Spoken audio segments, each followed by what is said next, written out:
Artan Hoxha është një nga gazetarët investigativ më të mirë në Shqipëri, që nuk ka frikë të thotë hapur dhe me qartësi informacionet që disponon.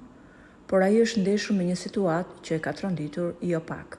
Gazetari ka qenë duke udhëtuar drejt qytetit të Janinës dhe është ndaluar nga policia greke në pikën e kalimit kufitar.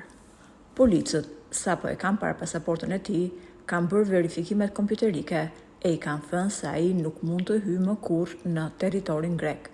Pasi kanë marrë pasaportën, e kanë shoqëruar në polici ku është mbajtur rreth 2 orë izoluar, e më pas i kanë komunikuar vendimin se nuk mund të hyjë më kurrë në Republikën e Greqisë, sepse përbën rrezik për rendin publik, për sigurinë e brendshme të këtij shteti.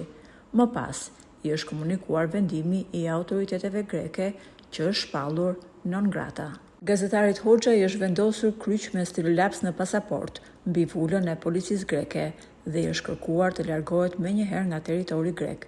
Sipas autoriteteve greke, gazetari nuk lejohet të shkelë në territorin e tyre sepse është karakterizuar si person i padëshirueshëm, konsiderohet person i rrezikshëm për rendin publik dhe sigurinë e brendshme për shëndetin publik ose marrëdhëniet ndërkombëtare të një ose më shumë shteteve në Bashkimin Evropian.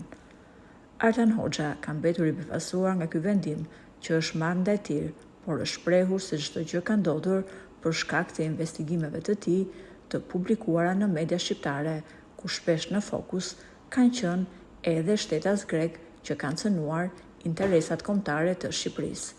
Më herët, një vendim të njëjtë Greqia e ka marrë edhe për gazetarin Marin Mema.